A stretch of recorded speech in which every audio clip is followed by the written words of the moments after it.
Competition 2024 organized by APIIT Law School. First up, we have Mr. Daniel Victor, Ms. Indivari De Silva, and Mr. Dinukar Vikramasinghe.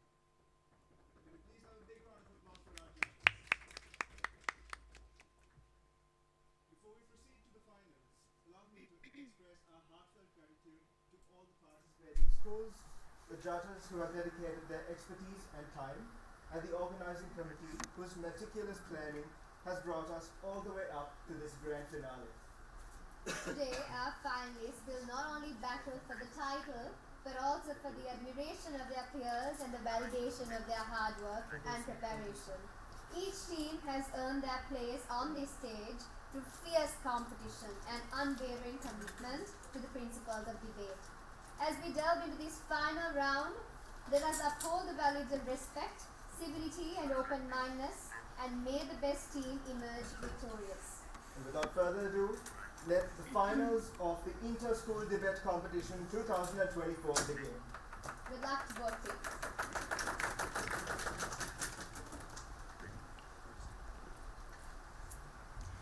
Good afternoon, everyone.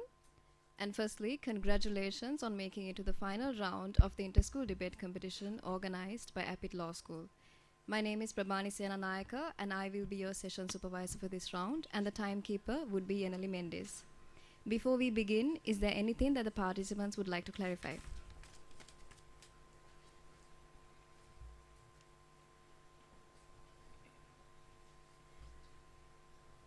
Without further ado, we will now start. The timer will be starting when the Prime Minister first starts speaking. We wish both teams the best of luck.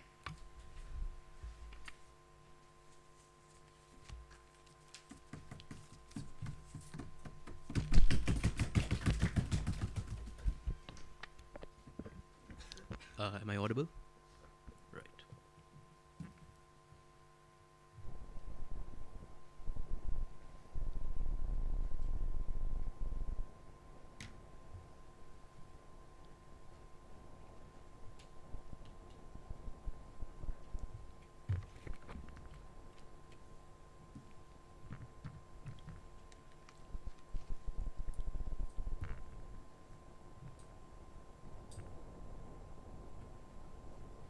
If I am an oppressed minority, part of a minority group that has been oppressed by society through eons and decades to a dawn of time, why on God's green earth should I have the same care for other individuals or like society as a whole who has oppressed my group and like my minority as a whole throughout society to the same degree I hold myself? Before I move on to my argumentation, a bit of framing. We want to point out this debate is only about creating change through people in positions of privilege. This is true because even though this entire principle or like the golden rule is widespread, still minorities and like poor people or like marginalized groups of people are unlikely to buy into it. This is true because society has screwed them over through like ethnic majorities never like having benevolent reasons for minorities, like being marginalized by the government and society as a whole. Minorities as a whole are unlikely to buy into this principle like golden rule entire shtick. What this means is that they become apathetic. The minorities become apathetic toward the rule. We'll point out how that's bad in our argumentation. Our model in this debate is that on our comparative, you tell these privileged people they are privileged, and thus these individuals who are privileged and in positions of privilege should treat people in worse conditions for better. Our burden throughout this argumentation and on our side is to prove why we get better social change on our side of the house. Our first argument then on why the golden rule is principally unjust. A bit of framing on this argumentation. Every individual comes from a different walk of life. In the same manner, individuals or like minorities rather, the walk of life they come from are very like it's a very oppressed walk of life. It's a very unfair walk of life towards them. So like individuals like you and I are middle class people. We don't exactly relate to these issues in the first place. Why then is the principle unjust? Firstly, the golden rule innately, it's like simplified. It means you treat people how you want to be treated. This doesn't give you nuance or understanding of their suffering. That is to say, at the point in which you treat people the way you want to be treated, that's obviously selfish, but also you don't understand the nuances of their life. If you're expected to be treated in the same way you treat other people, you don't understand the suffering they go through, you don't understand the effort it takes for those individuals to treat you to that regard, you don't understand the nuances and the you don't understand the nuances and the suffering that these individuals go through as a part of being like oppressed to like society. On oppositions, when you treat your neighbor and a suffering minority the same, that's morally grey at best to support this principal argument, like this principal idea of the golden rule. Why is this important? Okay, individuals or minorities, like problems, are like further marginalized and ignored at the point in which you treat your neighbor the same way as you would treat a group of like marginalized oppressed minorities. That's the point in which you ignore these issues in favor of the golden rule that society has like ingrained into you. You ignore the problems and like the issues that these people go through in their day-to-day life in favor of having a society that like I treat you how I want to be treated, in favor of a society like that. Secondly, why we're better for minorities. Okay, problems in the minority community look like improper infrastructure, like marginalized by the government. What this further looks like, it looks like black families having a hard time trying to get their kids into a proper school because like crime, like racial statistics are against them in that regards. It looks like just like minorities having a hard time getting either jobs in private healthcare or just getting private healthcare as a whole because of ingrained biases within those organizations. It looks like election policy ignoring your issues in favor of like appealing to the majority in order to get better votes. It looks like your problems being marginalized and ignored by political parties in order to get into power. Those are problems minorities face in day-to-day life.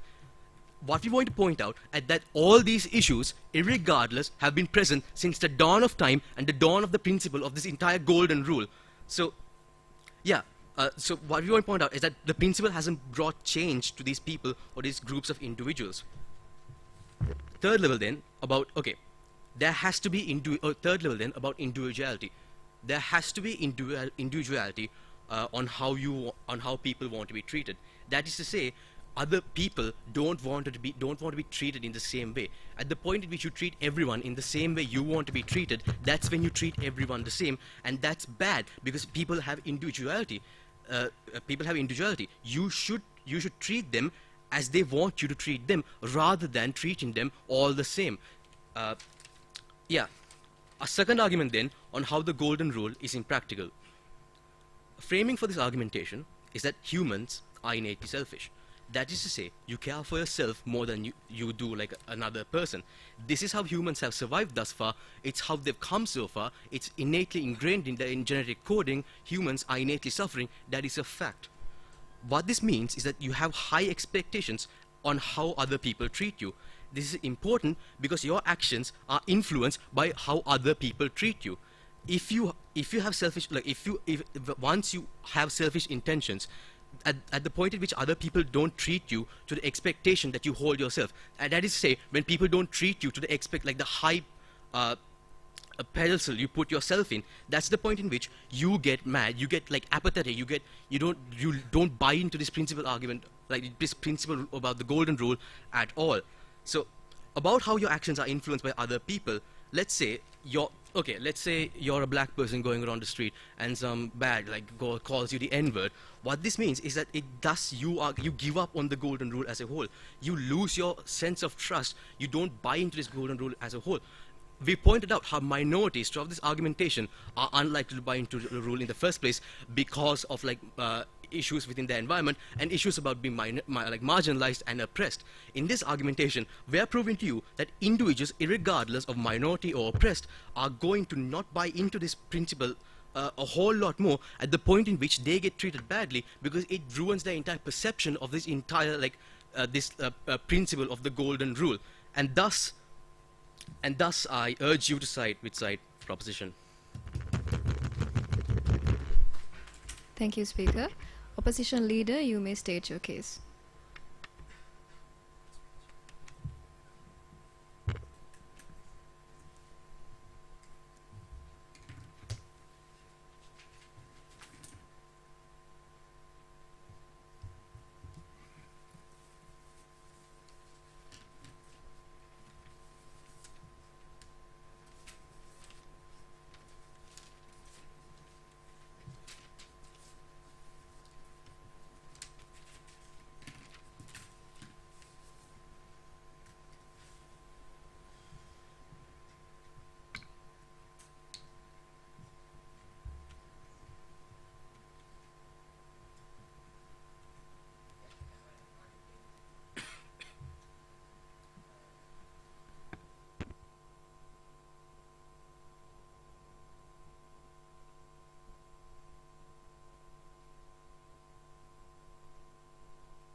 is the choice that you would then make to help yourself? So proud to oppose. If I move on into my responses and argumentation for today, 3 points of context. Firstly, what does opposing this look like? It inherently looks like where you would go against this widespread belief that already exists and say that it is wrong. You actively deter people from believing in this as a whole. They have to prove as Trinity, which they haven't, as to why they would go all out and not making simple changes. Why it's so necessary to completely oppose it. They have to show us exactly why there is such a big need for this to exist in the first place. Secondly, is that this debate takes the perspective of 6 rational individuals. That is to say that you have to identify the problem and understand exactly why to make that decision in the first place. Thirdly and finally then, is that what does it mean to be a widespread belief in the first place? It means that this is likely to be a pillar in terms of the decisions you make in your day-to-day life, and it's something that you actively believe in, or majority of individuals actively believe in their day-to-day life. A few responses then as to what they said. Firstly, in terms of being marginalized and whole, like communities being minorities being harmed as whole. Understand, panel, sure, change might be slow, but it is happening.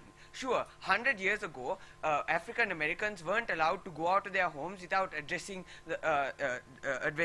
the local whites in their area, right? These are sort of injustices that are solved on our side of the house through the existence of the golden rule. Because you pass that olive branch onto the other side, they don't have that, right? Those racial prejudice would still exist after that point on their side of the house. We slowly give you natural sort of change because that injustice is realized by your own eyes, where you see that suffering of like an African American who isn't able to get a job. That actively makes you angry, because if you weren't able to get a job, that would make you angry as well. Firstly then, in terms of our argumentation on where you get more positive mentality, the context to this argument is to say that humans are naturally empathetic. This is to say, when the opportunity comes to be, that means that if it's easy for you to do so, you are likely to help others, right? Because you naturally feel bad for them. They are your own kind, and therefore you are likely to help them. But also, we do concede to what Trinity said. We do agree that humans also have a part of them that are naturally selfish. That is the point of this debate. That is to say, you have to try and override that selfish nature, and that is something that inherently the golden rule allows you to do. Firstly then, is that the reason why this is good for your mentality is because, firstly, as a sort of moral belief, it is not a large barrier of entry or not a large request on your personal well-being, right? This means it's tiny acts of kindness where you go out and help other people as you try to help yourself, right? This means it's not something that is self-sacrificing, but rather in a general sense how you would want your environment to be, how you would want the other people around you to react and be around you, being supportive. Things like this, tiny actions are what we are talking about on our side of the house. Secondly then, is that it's very easy and very natural for you to become empathetic at this point of time. What this means is that the strongest lineage of your emotion is your identity. What does this mean? It means that when you take yourself as that center point within your belief, that is likely to be the strongest belief that you have, because your natural identity is what is most important to you. A belief system that centers around the significance as you as a person is likely to resonate within you far better, and it is far more digestible than whatever they give as a comparative on their side of the house. Uniquely, because it is so digestible, it is also very easy to propagate, and therefore it is a far more convenient and easy method to propagate things like kindness and actively helping each other within current status quo. Thirdly and finally, as an impact of this, it becomes a driving force for kindness as a whole. Why? Because at the point at which the widespread belief, this is to say that a majority of people believe in it, the obligation that you then feel to also try and make a slight act or slight act of kindness towards others is also increased. But also, because the barrier to entry is so low, because so many people believe in it, the kind of acts add together, right? That means the obligation as you on one singular person is is lowered because you feel like you're part of a greater entity, and all of y'all are making tiny changes that together change the world, right? This brings a kind of burden on your one individual self to a far less manner, and you are far more likely to buy into that rather than trying to solve problems of like racial prejudice on your own as a singular individual. Secondly, on terms of why this widespread belief results in net utility, but before I move on, are there any points on the floor? A belief system that resonates around you is likely to make you blind towards people who aren't in the same position as you. Your burden in this debate is to prove why a digestible system is a good thing, not that it exists. The fact of the matter, panel, is at the point at which you resonate it around yourself, it is not that you're putting yourself, it's not that you're using yourself as an example, right? It's just you being empathetic and you putting yourselves in that shoes. I already explained this within my stance. Firstly then, is that this belief has been a golden pillar in breaking down class. What does this mean? It means that things like racial barriers, segregation were put down using things like equality. It's hard, however, to do good or to do something just towards someone who isn't exactly like you. That is necessarily how humans are wired. They're inherently to some aspect selfish, as Trinity said. The fact of the matter, panel, is that this belief is able to then break down this racial prejudice because it allows you to change your mind and to believe in others and be empathetic about them, because you now view them as your equal, right? Because this belief system tells you to see them in a different light, and it allows for that natural change to happen because your mutual respect for them increases, because you now put yourself in their shoes and you now understand, oh, getting a job for them is hard. That would be something that would impact my life greatly, right? These are the sort of impacts that actively change their mindset as a whole. But secondly then is that this acts as like a sort of propagation of good as a whole. Understand, panel, if you look at the people who have suffered in life and then been helped again, these are most likely going to be the people that help others. What does this look like? It looks like when orphans get adopted by individuals and they've had a terrible life in the foster care system. It is at that point that they resonate with that and they realize within themselves that I have to do good as these people have done to me. I have to adopt someone, or I have to help others who are suffering as much as I have suffered. The point is that relaying kindness within you creates you a better environment. Those who create charities or like welfare funds as a whole are more likely to be those who have suffered in their life because they can resonate with that far better. The incentive then becomes to use the bad parts in your life not as an excuse for your failure, but rather as a pivot point to get back up. It is at that point that you are better able to also build better relationships with others, when you are able to see them as your equals with mutual respect throughout this world. Since we both give you a better alternative for these individuals to create a better life for themselves, and how we propagate kindness and hope throughout society, oppose. Thank you, Speaker. Deputy Prime Minister, you may state your case.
Am I visible and audible? Audible.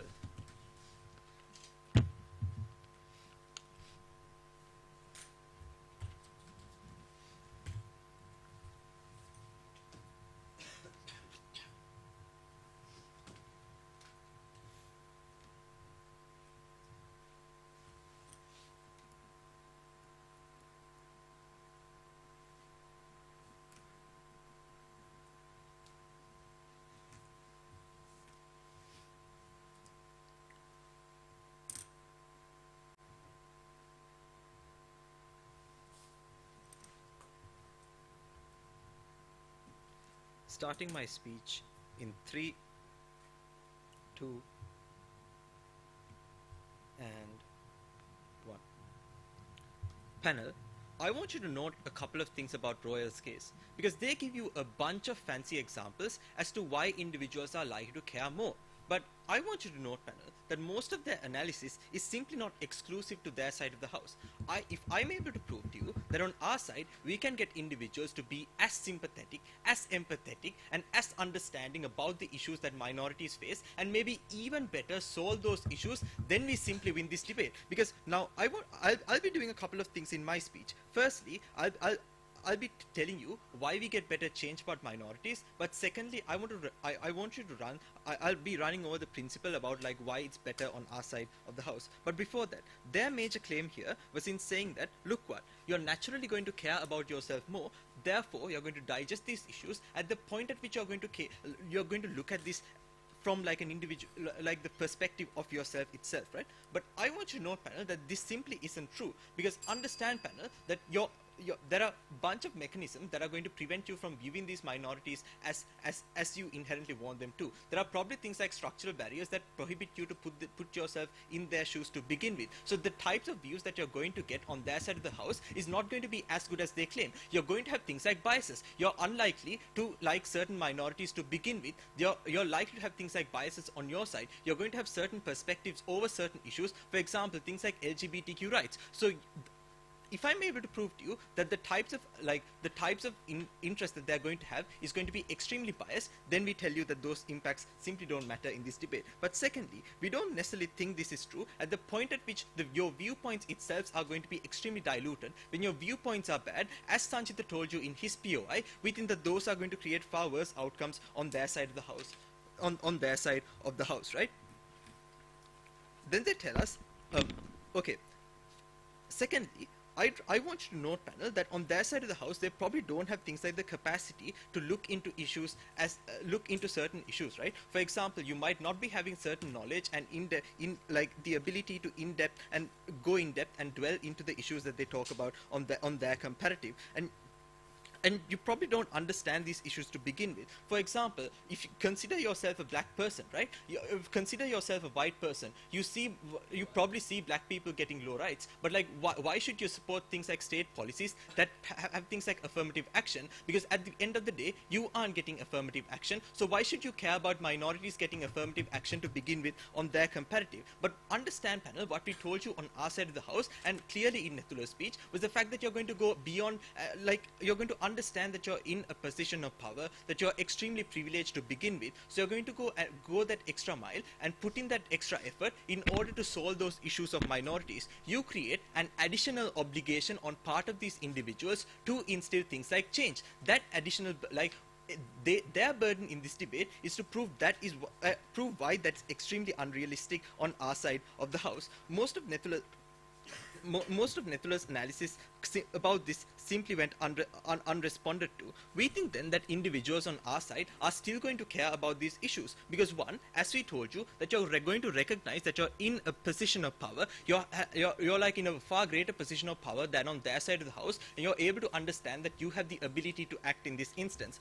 But secondly, you're going to have things like moral codes equally present on our side of the house, and that is why like most of their argumentation simply isn't exclusive. It doesn't need you like rocket science to understand that minority issues are present. It doesn't like need you rocket science to understand that these issues are probably more important than the types of issues that I'm facing, and therefore most of the funding from states should go towards those issues. It doesn't take like high IQ in order to understand this. So on weighing, I'd rather argue that more and more people are likely to resonate on our side of the house. More and more people are likely to care about the issues that these minorities are facing to far greater extents on our side of the house. More and more people are likely to like go for things like rallies, share posts on social media, actively support measures that are promoted by the state to far greater levels on our side of the house. Why is this impacting ever so important? And here's why I'm going to show you why it's the case. On their side, states and people coming from like majoritarian backgrounds are probably going to push for things like tokenistic policy.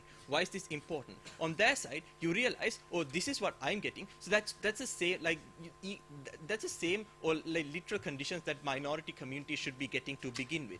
Why is this inherently bad? This is bad because now you don't have support for things like fund allocation on part of like the government going towards minorities. You aren't going to have pushes for those types of policy that's actually impactful for people like minorities. So it's very easier for the state to pass things like tokenistic policy, and these minority communities probably have to like be content with what they get on their side of the house. We think then that is an additional benefit that we have on our side of the house, where you have the ability to push for those types of policy. But secondly, you can scapegoat minorities on their side of the house at the point at which you can put this narrative on their comparative. So at the end of this, I have proven to you, on our side of the house, the probability and the frequency of passing policy is far greater. The likelihood of people aligning on our side of the house with policies that actually need addressing, for example, things like education in underprivileged communities, for example, things like affirmative action, is far greater on our comparative.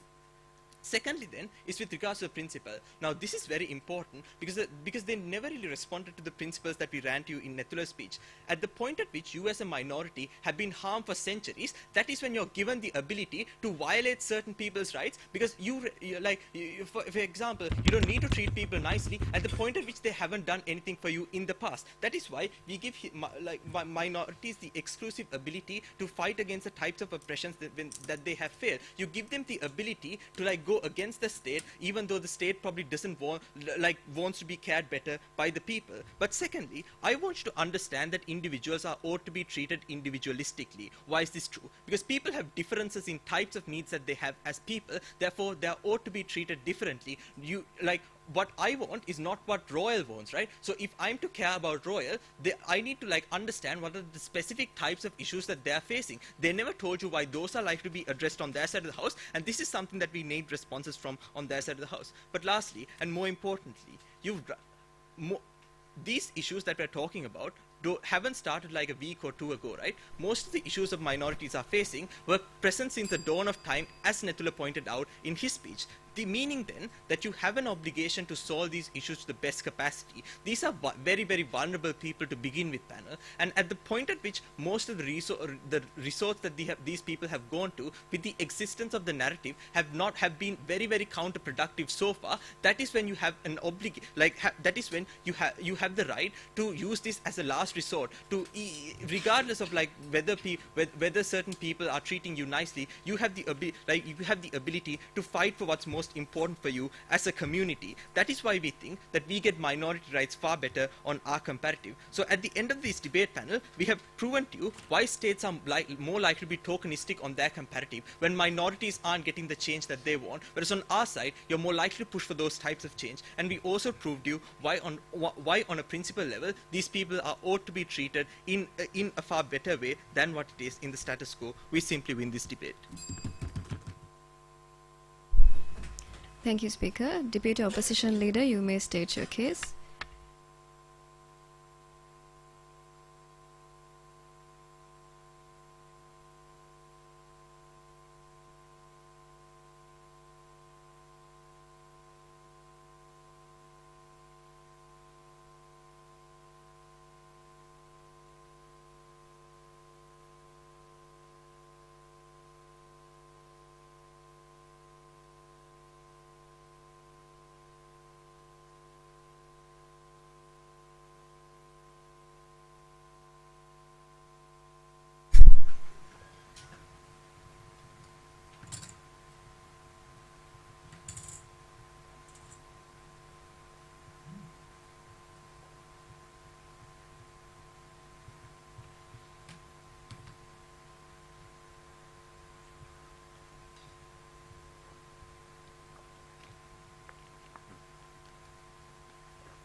All good?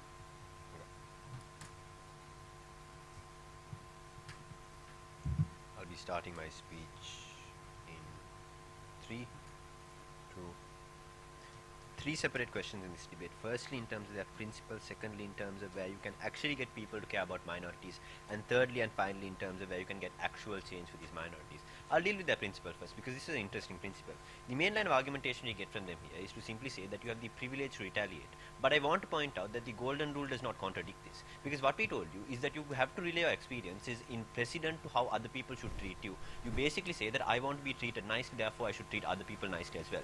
This is not a contradiction to say that I want to be treated nicely in the first place. Their comparative lies on the argumentation to simply say that these people now need to make compromise to give to other people. That is not a fair characterization. I want to point out that the principle does not stand at the point at which people do not have the obligation to give out to other people while sacrificing themselves in the process. What we told you then is that this is not a burdening burdening belief system to start off with, which is to simply say that you have to treat people how you want to be treated, but at the same time you can prioritize how you want to be treated in the process primarily. And this is extremely important because now you can care about yourself, but you care about other people to an equal extent, and that in and of itself causes a fair representation. I think this principle doesn't stand.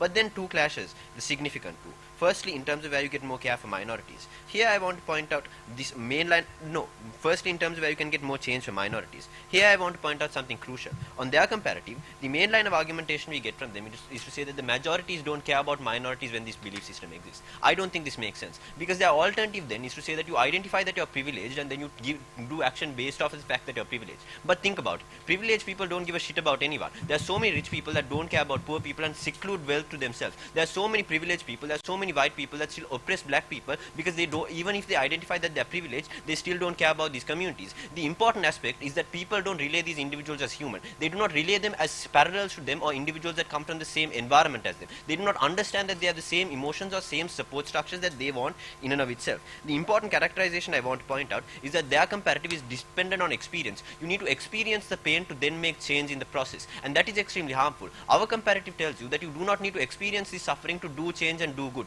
because the fact of the matter is empathy is something that you can derive even if you haven't experienced that emotion. Because think about it, if I haven't been bullied, I can still empathize with someone that has been bullied because I identify that if I was beaten up in a parking lot, that would probably hurt a lot, and that's a fair characterization that we can run. But uniquely, you only derive relativism through emotion on our comparative, because on their world you do not base things off of emotion at all. You say that you need to make it completely experience based. Our comparative tells you though that you make relativism by your own emotions and the own experiences that you feel you might have when you have these emotions. That natural sense of empathy that humans naturally have is only derived when you have a system where you say you should be treated the way that you want to be treated. That is extremely important. But then I want to point out why individuals are bound to be more understanding on our comparative then, because think about it.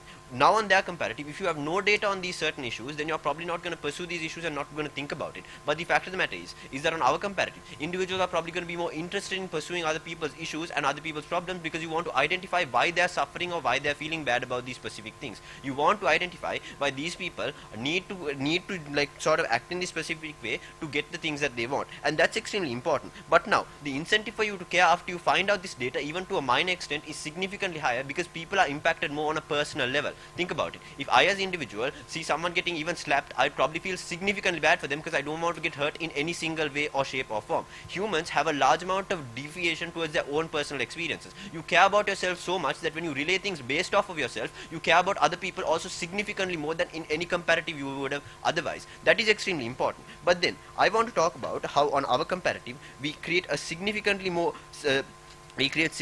mechanisms for the state to also take action. Because what they told us is now the state has the privilege of scapegoating responsibility and throwing minorities under the bus. This makes absolutely no sense, because this argument is contingent on people not caring in the first place. If your comparative says that privileged people are going to care and our comparative says people are going to care because they are empathetic, then either comparative needs to initially prove that the factor of care is the most important thing for people to pass out policy. That wasn't proved on their comparative. But importantly, the reason why our comparative, it is more difficult for you to scapegoat responsibility or scapegoat care towards minorities is uniquely because now you have a direct incentive to be more involved. Because think about it, as a privileged person, you're doing something nice and you're not doing something based off of based off of you trying to help this other person. You're not doing something to equalize the suffering that both of you all have and to make it so that this person doesn't suffer in a way that you wouldn't want to suffer as well. Uniquely, you would only want some basic policy to be passed and just get the feeling of satisfaction that like, okay, something's happening for these people, the suffering people are suffering less. However, on our comparative, you would put a heavier burden on the state to make action because you want that same action to be impacted to yourself.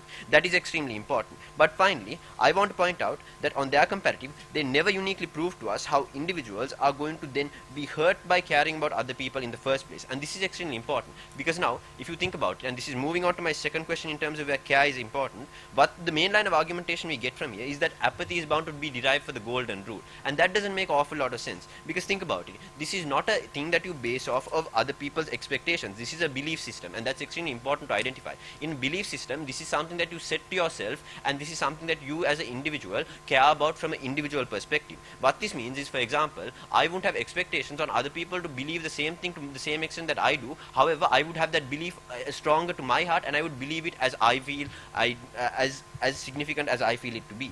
And that's extremely important, because then the idea in terms of apathy doesn't make awful lot of sense, because if that's the case, I would argue that people not having expectation in the first place is bound to lead to less apathy overall.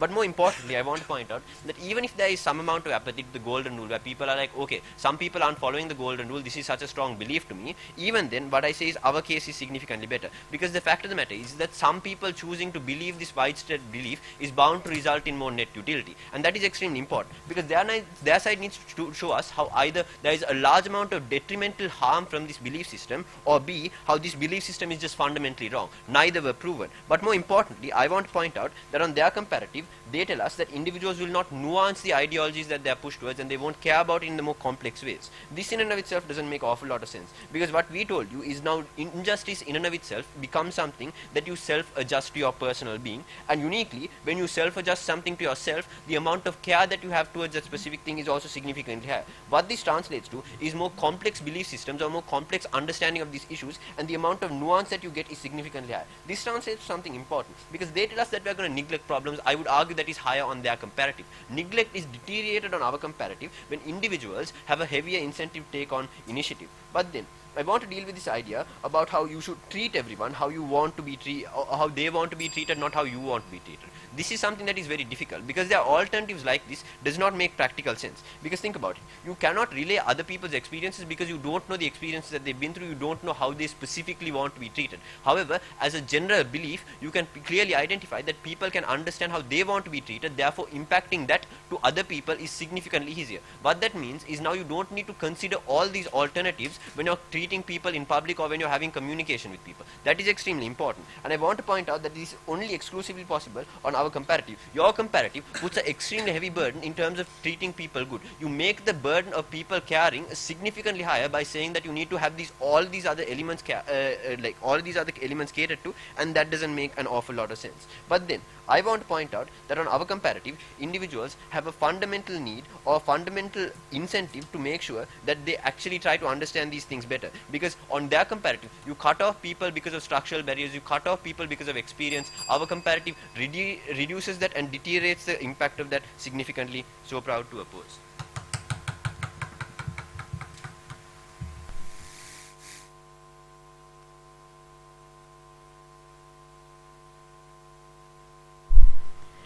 Thank you, Speaker. Government Whip, you may state your case.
Yeah, I can be heard, yeah.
Panel, method of speech made me go or the sigma. Two clashes in this speech. Firstly, as to how the narrative is going to work. Secondly, as to how you're better for people on our comparative. But before that, three things I want to observe at the top of my speech. The first is that the reason why Royal's case is logically flawed because it assumes that people on our comparative are morally incompetent. Like on their side, if they can co-opt the benefits of people doing what is morally correct 100% of the time, surely that can happen on our comparative as well. But more importantly here is that they are defending status quo at the point at which Rashid harps on about how you're going to care about minorities more on their comparative suddenly. When you understand that people don't do this in status quo, even though they adopt the golden rule, that is when Royal's case loses most of its significance. But the second thing I want to observe here is that Methode tells us that privileged people don't understand about minorities. I think Methode doesn't understand the principle or like the logical reasoning we gave behind privileged people. The analysis that we gave you here was not to say we are only talking about like rich upper class individuals. We were talking about people who are in relative privilege to those like comparative to minorities, comparative to those below the poverty line. You as an individual, you as a middle class individual can probably morally relate to these people without you putting yourself in their shoes. Not right now. But the third thing I want to note here at the top of my speech is that this debate is not about internalizing the belief. Rather, it is about the widespread nature of the belief. Insofar as we proved to you that the widespread belief of the golden rule creates apathy overall on their comparative and the shutting down of minority groups, surely we should take this debate. First clash then on like how the narrative is going to work. But before that, sure, I'll take a puyo. The average middle class person has so many issues right now. What incentive then does he have to care about poor people as well when he has to solve his own problems? Why would that individual put himself in the position of a poor person in the very first place on your comparative? Surely if that individual is unable to care about minorities on our comparative, even though we are telling him that minorities are in a worse position than him, surely he is unable to do the same on your comparative as well. First clash then on how the narrative or the belief system overall is going to work. What I want to prove to you, or what I want to do in this clash, is to figure out on which side can you digest the importance of minorities better overall. What does Methode tell us within this clash? He tells you first that you need to, he tells you two things. Firstly, you need to experience things to empathize on our comparative, and you don't need to do so on their comparative. Secondly, he tells us that it is difficult for you to think about others and how they want to be treated. Three responses here. Firstly, I'm unsure as to what the analysis is behind the whole experiencing things to empathize in the very first place. Surely, if you are told from a very young age that minorities are suffering and that you need to clearly treat them very differently as to how you approach other people, if you are told that, look here, that the way in which you treat a black person or someone below the poverty line is very, very different from how you treat your own neighbor, surely you should give more attention to that person who is suffering. But the second response here is that it is very easy for individuals to care about people who are in deep suffering. You as an individual have a moral compass. It is very uncharitable for them to assume that you don't on our comparative. But the third thing I want to point out here, and crucially, is that there is a veil of ignorance that is exclusive to their comparative. I want to flip the analysis on how you weigh your self-importance above everything else. At the point at which your belief system surrounds you, that is when you tend to put a veil of ignorance behind issues that are not proximate to you. Why would you put yourself in the shoes of some random poor person? Sure, Mithra might relate to someone being bullied, but we relate to people who are below the poverty line. People like Nethula can probably think about people who are starving on our comparative anyways. Like, I don't see how on our comparative you're not going to have morally competent individuals who can't do these acts. The last thing I want to do here is to tell you that on likelihood, when I weigh on likelihood, the likelihood of me as an individual becoming morally apathetic to my own belief system is far more likely on the comparative. When I, an individual, have very high standards about how I want to be treated, analysis that came out in Tessat's and Nethula's speech, by the way, went unresponded to. When I have these very high standards, when I want to be treated in this certain way, that is when Rashid's analysis on tiny acts of kindness simply washes out of this debate. Because when I see that my neighbors, my peers or friends or whatever, aren't treating me the way in which I think they should be treating me, on balance, on likelihood, I'm more likely to become apathetic on their comparative at the point at which my self-importance has been betrayed. The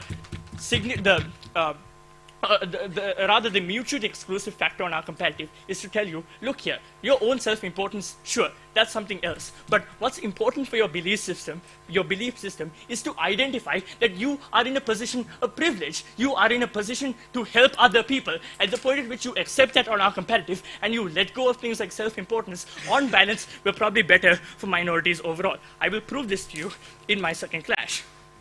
Second clash then on how we're better for people. The first thing I want to do in this clash is to note the prerequisite for us getting these benefits to minorities was to A, prove to you how you no longer have apathy on our comparative, and B, prove to you how you can empathize with minorities. Insofar as I've already done that in my first clash, we have the upper hand in this area of response. But regardless, the first thing I want to do here is to recontextualize or bring back the analysis that we gave to you in Tessat's speech with regards to tokenism, because they grossly misunderstand what the analysis was that we gave to you. We told you, when you as a minority on their comparative are shoved, like the belief system of you treat other people how the way you want to be treated is shoved down your throat as a minority on their comparative, because that is the widespread belief. That is when it is harmful for you as a minority, because that's when governments can be tokenistic. That's when people can be tokenistic. They can tell you, look, shut up and take this 5,000 rupees we're going to give you right before the election cycle and vote for us, because we are treating you the way you want to be treated. On our comparative, when you have massive amounts of individuals who are unlikely to think about tokenism because they let go of, A, privileged people let go of tokenism, but B, on our comparative, we told you that minorities let go of principles like treating other people equally. On our comparative, we are able to tell you that minorities don't have to think about treating other people well. They can go out there and do get what they want. At the point at which people internalize belief systems that don't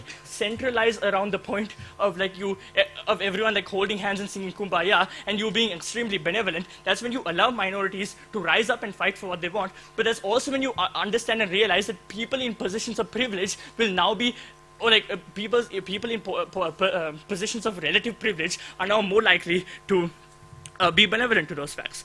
Okay, the way I want to do, the responses I want to make in this clash is that Mithra tells you that you want to identify the reasons behind suffering, hence you look towards different issues and awareness or whatnot. I don't understand why this is possible or plausible on their comparative, because on their comparative you look towards very surface level reasons. On their comparative, when you put yourself in their shoes and you understand that, okay, maybe I should be nice to this minority, I'm taking them at their best case here. The best possible outcome for them is to say, okay, minorities are probably living a bad life, let me donate $5 or whatnot. This doesn't prove how you get actual change on their comparative, because you're unlikely to dive deeper than a surface level reasoning. On their side, you're unlikely to care more about minorities. On our comparative, you're principally better as well. For those reasons, propose. Thank you, Speaker. Opposition Whip, you may state your case.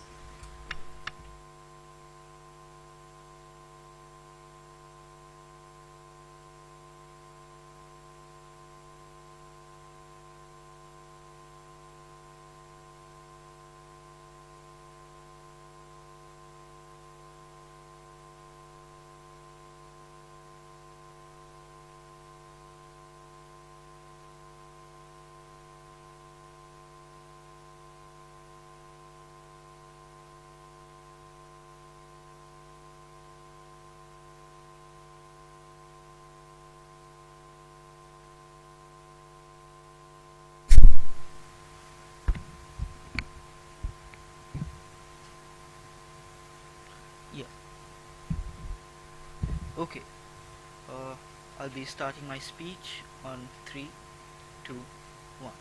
Two major classes in my speech. Firstly, in which is a better mindset to have in society, and secondly, which side are you able to get better change.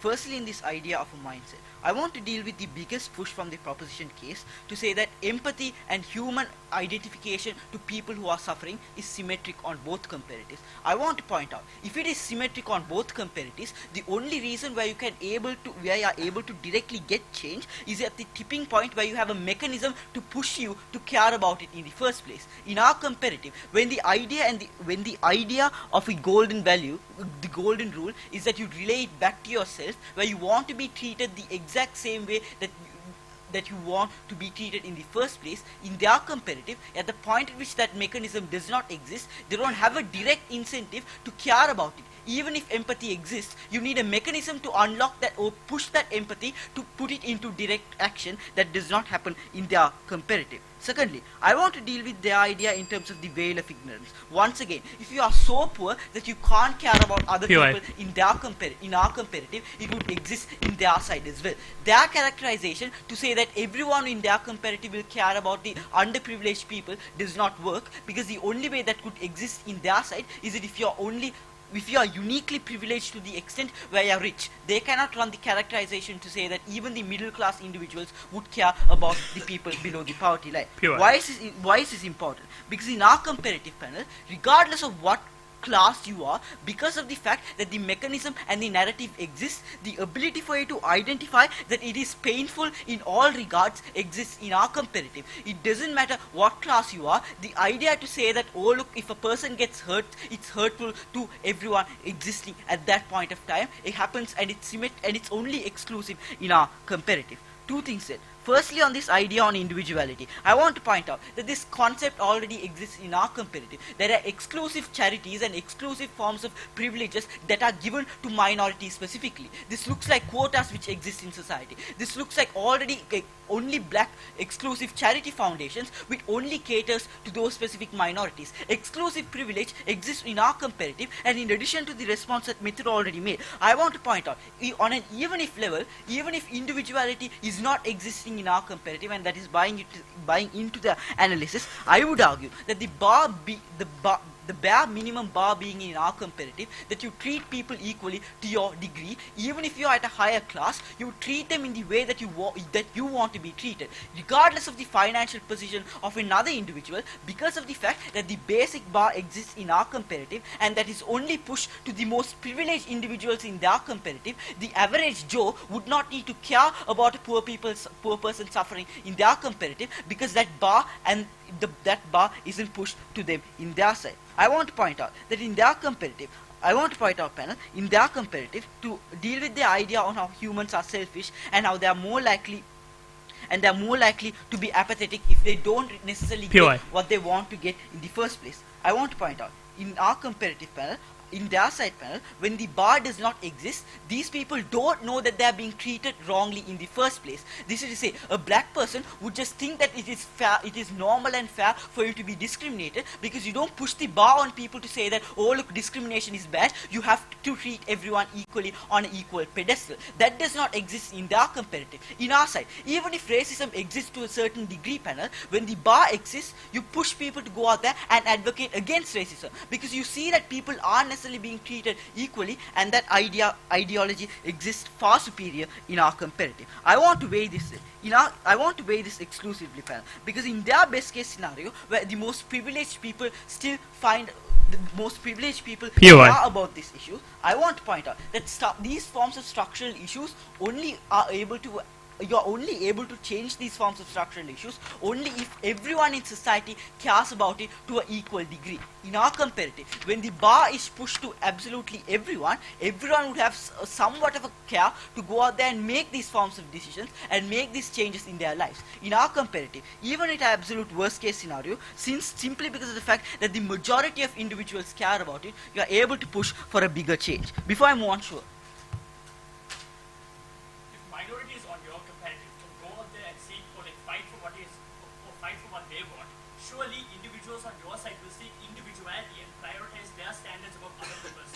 Sure, even if that exists, panel, the idea that you should treat other people to their specific needs already exists, and this is existing on status quo, and I've already given you the reasonings for it. Secondly, in terms of which side are you able to get direct better change? Firstly, in this idea in terms of policy, I want to deal with this because this is a wash to our side, right? Because the idea is that in our comparative, you are far more likely to care.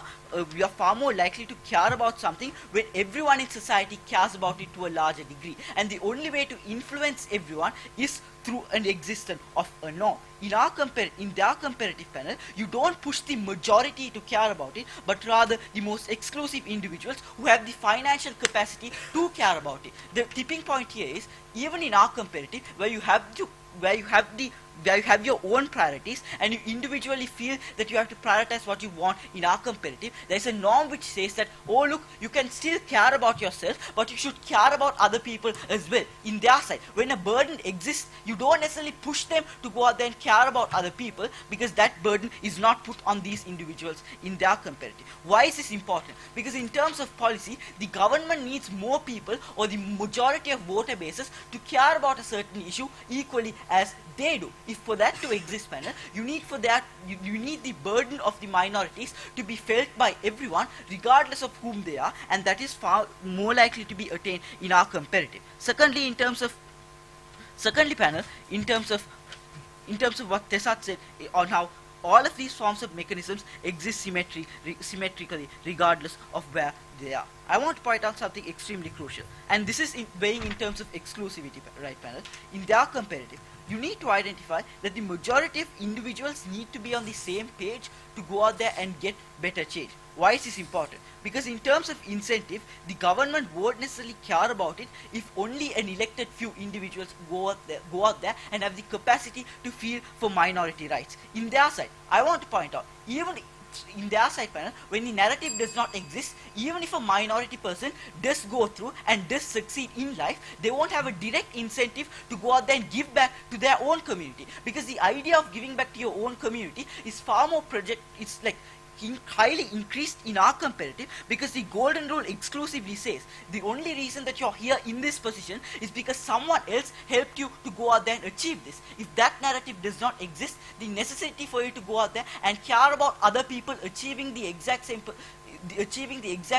achievements that you have gotten in your life won't necessarily exist in their comparative. Overall, panel, I want to point out something extremely crucial. Their argument to go out there and make this a symmetric benefit is to say that empathy exists on both comparatives. But I want to point out, even if empathy exists in their comparative, and this is buying into their best case scenario, I would argue that it is far better for you to go out there and have a golden rule which associates it to yourself. Their argument on selfishness cuts into this, because if you are selfish, you would care about yourself, and if you associate and you have a mechanism which associates something directly to yourself on an individual level, that individual selfishness would likely, even if it is selfish, would likely result in you actively making better change oppose.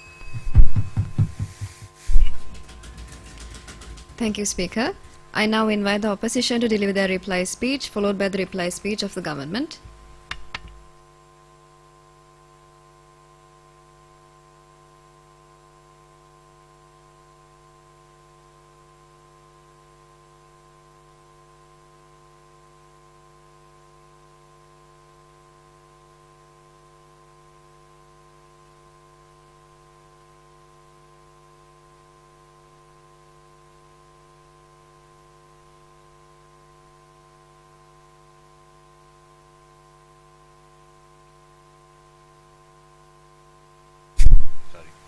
Starting in 3, 2, and 1. I'll be taking this debate on 3 separate questions. First question, in terms of where you get more support. Look, this idea is quite interesting, because the only argumentation that's substantial that we get from them is to say that because you will end up treating everyone equally, because you want to be treated in a specific way, you will not actually be nuanced about the way you treat people. This is the most substantial line of credit that we can give them. This does not make sense, because what we uniquely told you to this is to say that individuals customize their approach to certain issues when you relay that specific issue to yourself. This is to say that if I see someone getting bullied, I'll react in one way. If I see someone getting, like, I don't know, beat up on the street, I'll react to it in a different way. This is uniquely important, because the way people react to specific things becomes interdependent and has fluctuations when you relate it to yourself. When you see your suffering and you see the solution that you want to that, the solution that you want for that specific thing from your personal perspective, only do you relay those things in a distinct manner. But then I want to point out that the main line of argumentation in this question then is which side gets more nuance in terms of the issues that these people are facing. Because if one side can prove to you that there's more discourse from one side, then that side has significantly more support. And uniquely what we want to point out is the mechanism that we prove to you that individuals will care is because there's an incentive to care when you relay things through emotion. Because just because you're privileged and just because people tell you're privileged does not create an additional incentive for you to find out why you're privileged or find out how privileged you actually are. Think about it. If you already are privileged, you probably feel shit about it. You probably don't want to be privileged in the first place. You feel bad about your actions if you have that natural sense of empathy on their comparative. However, on our comparative, when you have that sense of empathy that is naturally derived from wanting people to be equal, then the unique distinction that we make is that these people are bound to be more nuanced about these issues and continue to research these specific things. This results in more understanding of these issues, because the mechanism they gave to us for people caring is that people are going to find out that they're privileged and find out that they actually have a lot of support networks more than these minorities. But I want to point out that if you aren't going to research or find out if you are privileged, then there is no point for this argument, because empathy is not derived out of nothing. But then more importantly, I want to point out that the main argument here is that support in and of itself is something that we win on significantly. And this is extremely crucial, because what I want to point out is if natural empathy exists, that is symmetric on either comparative. Where if someone is naturally going to be empathetic about someone because they are privileged, they are going to do that on our comparative as well. That is not something they can win on. Uniquely though, our comparative incentivizes the one person that is privileged, that does not care, to go to the Black Lives Matter movement, to go to a specific LGBTQ movement, uniquely because these individuals now have an incentive to care because it's from their own perspective. That is something that they can't win on. Because what I've told you from the start is that to oppose this motion, they need to prove to us why this is fundamentally wrong. If we have even some net utility in addition, and there is no direct harm from this motion being passed, then I don't see a direct harm. Because arguably, on our comparative, the support network increasing and the fact that it weigh heavy on that in terms of scale is something that makes this debate far heavy on our comparative. But then to move on to the next question in terms of change, because I want to point out that this argument is very contingent on support. The fact that we have more individuals supporting this because it's easier for them to support this through their own personal experiences means the change that we are going to have is significantly higher. And uniquely, the fact that we have significantly more discourse is bound to result in significantly more change because individuals impact these things to a great extent then. But finally, to deal with this idea in terms of tokenism, because this idea didn't make an awful lot of sense, I want to point out that if you have a direct incentive to care through your own personal lens, then you are probably going to look at tokenistic things and be antagonistic of those things. You don't want tokenistic acts, you want actual change for your personal self. I don't see how you won't care about a minority in that same sense. But finally, to deal with this final idea in terms of apathy of this belief system in the first place, what I want to point out that is this belief, like we told you, this belief system is not derived from expectations. This is extremely important, because just because you have a belief does not mean you expect other people to follow that belief to the same extent. But uniquely, even if it does, and even if it results in you not being happy that other people aren't following this belief, it does not matter if these people then retaliate. It does not matter if these people then have at least some people that are strong believers of this and actually care about people because of this. For all these reasons, oppose.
all individuals aren't like extremely unrealistic. All individuals aren't as evil as Royal portrays them to be. Because I think that there's a problem with the with like their identification of how people work on our comparative.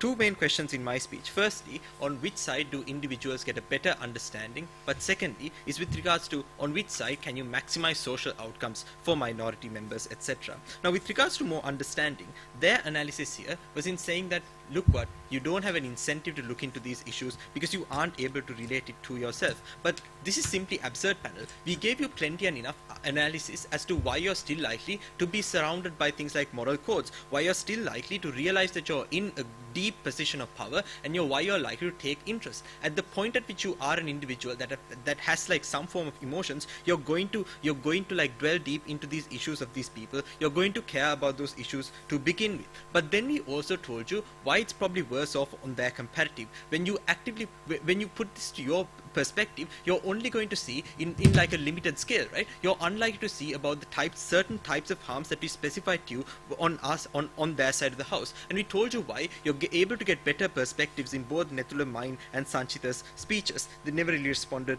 to that. For example, if you are a middle class individual, you still can like relate to the issues that these to things like poverty, to things like not being able to feed your family, etc. on our side of the house as well. Then they claim, panel, that on their side of the house, issues aren't going to be dwelled sufficiently on their comparative. But I want you to understand, panel, on their side of the house, at the point at which your scope is limited on their side of the house, that is when this inhibits you from looking into certain broader issues. Whereas on our comparative, when you aren't bounded by such morals, that is when you're given the freedom to think out of the box, to think about the issues that are like prevalent within minority communities. When you're able to like nitpick certain issues far better at far better degrees on our side of the house. So we tell you then that on our side of the house, we're able to create far greater levels of empathy as opposed to on their side of the house. But secondly, is with regards to what's better for the people. I want you to note, panel, that as Sanchita and myself pointed out to you, this debate is not just about internalizing the principle itself, but this is rather about the prevalence of the principle in wider society. That is where Methira failed to identify what our argument was trying to cater to. We were trying to say that tokenism is going to be more widespread because states can say, oh look what, we've given you these benefits, why are you fighting for more? This is what you like. People aren't, and like at the point at which states are likely to push those narratives, that is when people are unable to fight back for it. When you realize that these are people that are in far worse vulnerable situations, when they aren't getting the affirmative action that they deserve to. This is at the point at which, panel, all of the types of apathy is going to increase on their comparative. When they realize that they aren't getting what they deserve to be getting in the first place, you have far greater like minorities leaving losing faith in the system to begin with on their side of the house. But we also told you why we increase nuance both in all three of our speeches. Told you why individuals are able to look at a broader scope of issues. But I want you to note, panel, that opposition tells us that minorities fight for their rights because they value their things like their self-importance, things like their self-importance. But I want you to note that surely privilege or like non-minority communities are probably going to value their self-importance as well. This runs into analysis about like why apathy, because nobody fulfills your standards of self-importance, and we think then that is only going to increase things like apathy on their comparative. At the end of the debate, we have told you a broader spectrum of minority issues are likely to get addressed. We told you why like individuals are likely to address minority issues at a broader, at like a far deeper extent. For all those reasons, so proud to propose. Thank you, Speaker, and well done, debaters. I now invite both of you all to stand up and cross hands with each other.